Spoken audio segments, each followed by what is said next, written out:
आज हमार जन्मदिन बा। हम धर्मेंद्र तिवारी लोकगीत गाए आप सबके बारंबार सब भोजपुरिया जगत के श्रोता समाज के बारंबार प्रणाम करतनी, आशीर्वाद के प्रतीक्षा रखतनी। आई जन्मदिन के अवसर पर दो शब्द माई के खातिर कहे के बा। काहे कि माई के ही ममता हमनी पर बरसता, पिताजी के ममता हमनी पर बरसता। ऐसे माता जी खातिर दो शब्द बा। कैसे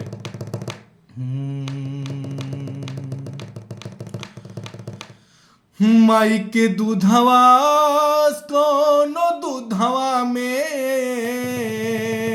हो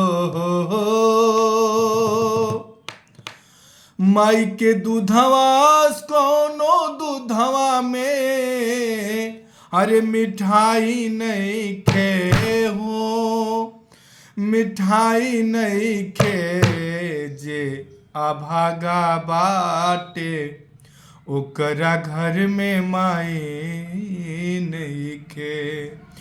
ओ अभागा बाटे ओकरा घर में माई नइखे। माई के दूधवा कौनो दूधवा में मिठाई नइखे हो, मिठाई नइखे जे अभागा बाटे ओकरा घर में माई नइखे। ओ अभागा बाटे ओकरा घर में माई नइखे। माई के दूधवा कोनो दूधवा में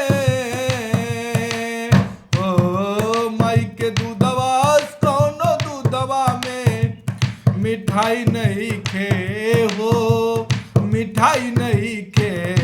ओ अभागा बाटे जेकरा घर में माई नइखे। ओ अभागा बाटे जेकरा घर में माई नइखे। ममता के आंचल में तोहरा के पलली, ममता के आंचल में तोहरा के पलली। धूप और छाव से तोहके बचवली, धूप और छाव से तोहके बचवली। ममता के आंचल में तोहरा के पलली, धूप और छाव से तोहके बचवली। माई के सेवा कोनो दूसरा,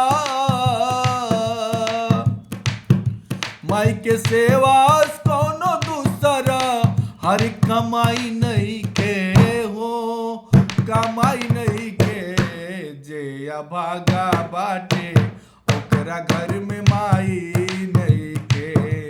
ओ अभागा बाटे जेकरा घर में माई नहीं के। कहता बालक का ओ अपने त भूखे रही तोहके खियवली हो, लोक लाज सही तोहके नीमन बनवली। अपने त भूखे रही तोहके खियवली, दुनिया के लोक लाज सही के नीमन बनवली। चारों धाम विराजे चरणवा में, चारों धाम विराज चरणवा में। अरे देत दिखाई नहीं खे, देत दिखाई नहीं खे। ओ अभागा बाटे जेकरा घर में माई नइखे। ओ अभागा बाटे जेकरा घर में माई नइखे। माई के दूधवा कोनो दूधवा में हो, माई के दूधवा कोनो दूधवा में मिठाई नइखे हो, नइखे जे अभागा बाटे ओकरा घर में माई नइखे। जे अभागा बाटे ओकरा घर में माई नइखे, ए अमन बागे ओकरा घर